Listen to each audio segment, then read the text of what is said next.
Buenas tardes. Quiero agradecer a la Comisión por la invitación y celebrar que se esté dando este debate en el ámbito del Congreso de la Nación. Mi presentación va a girar alrededor de la existencia de un deber de penalización de la interrupción voluntaria del embarazo en el derecho internacional de los derechos humanos. Creo que este tema es relevante porque desde la reforma constitucional del 94 y en muchas de las presentaciones que se hicieron en estas audiencias, se invoca a los tratados de derechos humanos como la fuente de un deber de penalización, incluso un deber de penalización absoluta de la interrupción voluntaria del embarazo. Mi presentación, en el tiempo breve que tengo, va a tratar de dar cuenta de cómo se viene interpretando esa obligación en el ámbito internacional. Y creo que hay acá una paradoja, porque quienes históricamente invocaron esos tratados para impulsar los procesos de penalización, hoy argumentan que la interpretación de los órganos creados por esos tratados, que la interpretación auténtica del tratado, no sería vinculante para el Estado argentino. Se está dando una paradoja de invocar el tratado, pero pretender desvincular el tratado de la interpretación auténtica que de ese tratado hacen los órganos de aplicación. Mi perspectiva es distinta a la que se ha planteado hasta allí. O sea, en mi opinión, no existe en el derecho internacional de derechos humanos ninguna norma que obligue al Congreso de la Nación a penalizar la interrupción voluntaria del embarazo. Por el contrario, en los últimos años, tanto el sistema interamericano como los comités de Naciones Unidas han avanzado en la dirección contraria, estableciendo deberes de despenalización de supuestos de aborto, por ejemplo, en casos de aborto terapéutico, y obligando a la revisión de las normas penales a partir del impacto que estas normas producen en el acceso a la información y a la salud sexual y reproductiva. Y yo creo que hay como 3 etapas que se pueden marcar y lo voy a señalar muy rápidamente. Una primera etapa que tiene que ver con un abordaje neutral por el derecho internacional de la cuestión del aborto. Y yo creo que un reflejo de esa primera etapa es el artículo 4 de la Convención Americana de Derechos Humanos, que, como fue interpretado por la Corte Interamericana en el caso Artavia Murillo en el 2012,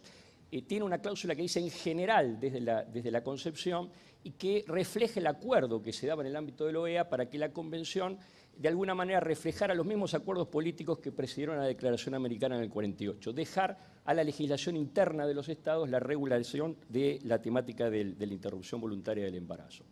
En el caso Artavia Murillo, la Corte Interamericana hace una interpretación que luego también es similar a la que hace la Corte Suprema en el caso FAL o la Corte Colombiana en una sentencia muy importante del año 2006.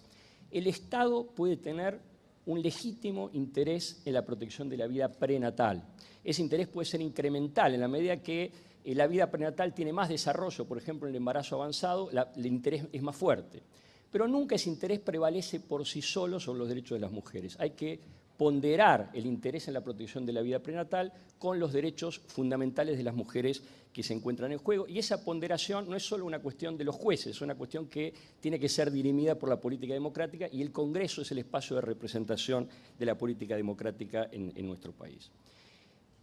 Yo creo que es importante plantear que la idea del interés en la protección de la vida prenatal nunca indica que la única forma de proteger es por la vía del derecho penal. Existen muchas vías que los estados pueden asumir para proteger la vida prenatal sin penalizar la práctica del aborto.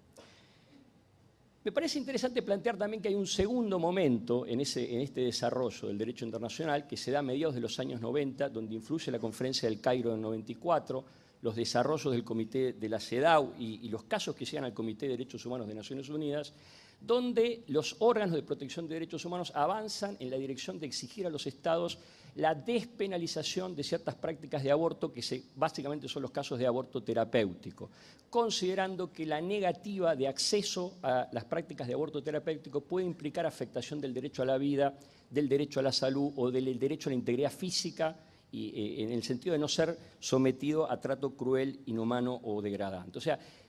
no solo no hay un deber de penalizar, el principio era la neutralidad, sino que cuando se empieza a salir de esa neutralidad es en el sentido de obligar a despenalizar en los casos de aborto terapéutico.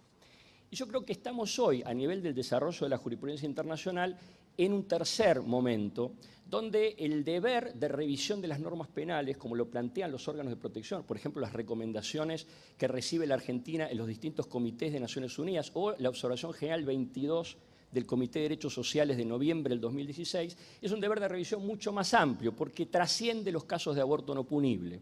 y parte, en mi opinión, del reconocimiento de un derecho humano de autonomía sexual y reproductiva, pensado como el derecho a que el Estado reconozca y respete la decisión de las mujeres sobre la maternidad, pero que además asegure la posibilidad de las mujeres de decidir y de llevar a la práctica esa decisión. O sea, no está pensado como un derecho de privacidad en el sentido anglosajón, sino como un derecho que está vinculado con un principio de igualdad sustantiva, con el principio de igualdad de género. Porque es claro que la decisión de las mujeres sobre la maternidad tiene mucho que ver con su posibilidad de inclusión en la esfera laboral, en la esfera política, de equilibrio de las relaciones de poder en la familia, incluso del derecho a una vida sin violencia. Pero también es claro que existen condiciones sociales y materiales que hacen que no todas las mujeres puedan ejercer ese derecho con igual libertad. Y por eso se requiere un rol muy fuerte para los estados como garantes del ejercicio de ese derecho, organizando sistemas de información y de acceso a salud sexual y reproductiva. Cuando se plantea ese concepto de autonomía reproductiva, yo creo que ahí la ecuación cambia porque es mucho más fuerte el derecho de las mujeres frente al interés de la protección de la vida prenatal y al mismo tiempo se hace más claro y más nítido los efectos perversos de la penalización. O sea, cómo la penalización lleva a la clandestinidad, aumenta los embarazos no deseados, aumenta los abortos inseguros, afecta también las tasas de mortalidad. Un minuto. Y si bien afecta a todas las mujeres, afecta particularmente a las mujeres más pobres. Y creo que acá juega también otro principio importante en el derecho internacional, que es el principio de la discriminación indirecta. Los estados no solo están obligados a no discriminar de manera intencional, sino que tienen que revisar las normas, las prácticas y las políticas que pueden ser neutrales en su formulación, pero que pueden tener impacto discriminatorio. En los casos que se han planteado en estas audiencias se ha visto cómo la penalización, el alcance de la penalización afecta a todas las mujeres, pero afecta mucho más a las mujeres por su condición social. Y así como sería imposible en una democracia constitucional moderna reconocer sistemas de clasificación racial, yo creo que es imposible sostener leyes o acuerdos normativos que en la práctica obligan a ciertas personas a poner en riesgo la salud y la vida por su condición social para acceder a ciertas prácticas médicas. Sacar el aborto del derecho penal o sacarlo parcialmente, por ejemplo, en el embarazo temprano, no implica que el Estado no pueda adoptar medidas para la protección de la vida prenatal. Puede y tiene disponibles muchas medidas para hacerlo. Por ejemplo, las que tienen que ver con la prevención de los abortos no deseados, la información y los mecanismos de tutela que pueden brindar los servicios de salud y los servicios sociales. En todo caso, hay disponibles medidas más idóneas